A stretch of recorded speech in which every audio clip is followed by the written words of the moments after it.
ಇವತ್ತು ನಾವು ಹೋಗ್ತಾ ಇದೀವಿ ವಿಜಯನಗರ ಚಂದ್ರಲೇಟ್ ಒಂದು ಫುಡ್ ಕಾರ್ಟ್ ಎಕ್ಸ್ಪ್ಲೋರ್ ಮಾಡೋಕೆ ಹೋಗ್ತಾ ಇದೀವಿ. ಚಾಕೋ ಕರ್ನಾಟಕ ಅಂತ ಇಬ್ಬರು ಸ್ಟೂಡೆಂಟ್ಸ್ ಸೇರಿ ಫುಡ್ ಕಾರ್ಟ್ ಓಪನ್ ಮಾಡಿದಾಗ ಟೇಸ್ಟ್ ಮತ್ತು ಅಲ್ಟಿಮೇಟ್ ಆಗಿದೆಯಂತೆ.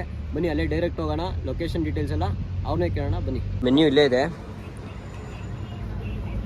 ಚಾಕೋ ಕರ್ನಾಟಕ ಅಂತ ನೇಮು. ಇಷ್ಟು ಐಟಮ್ ಸಿಗುತ್ತೆ ಇವತ್ರ. ಹಾಟ್ ಚಾಕ್ಲೇಟ್ ಗುರು, ಸ್ಮೆಲ್ಲು ಗಮ್ ಅಂತ ಐತೆ ಬ್ರೋ. ನಮ್ಮ ಅಂಗಡಿ ಇದೆ ಚಂದ್ರಲೇಟ್. ಹಾಂ, 80 feet road, Ujjivan bank opposite. Opposite. Okay, timings ಏನು ನಿಮ್ಮ ಅಂಗಡಿ ಟೈಮಿಂಗ್ಸು? ಬ್ರೋ ನಮ್ಮದು ಈವ್ನಿಂಗ್ 4 o'clock ಇಂದ ಓಕೆ, ನೈಟ್ ಒಂದು 10 o'clock ತನಕ ಇರುತ್ತೆ. ನಾವು ಹೇಳಿಗೋದು ರೆಡ್ ವೆಲ್ವೆಟ್ಟು, ಚಾಕೋ ಡಿಪ್ಪು,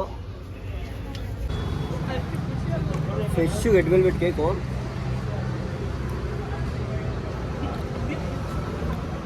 ತಿಂತಾನೇ ಇರಬೇಕು ಅನ್ಸುತ್ತೆ. ಅದು ಜಾಸ್ತಿ ತಿಂದರೆ ಮಕ್ಕಳ್ದಂಗೆ ಆಗುತ್ತೆ ಪಕ್ಕ. ಗೊತ್ತಿತ್ತು, ಹೊಟ್ಟೆನೇ ತುಂಬೋಯ್ತು ನಮಗಂತೂ. ಚಾಕ್ಲೇಟ್ ಇನ್ನೊಂದು ಏನಂದ್ರೆ ಬೇಗ ಹೊಟ್ಟೆ ತುಂಬಿಸ್ತದೆ ಚಾಕ್ಲೇಟ್, ನಿಜ ಅದು.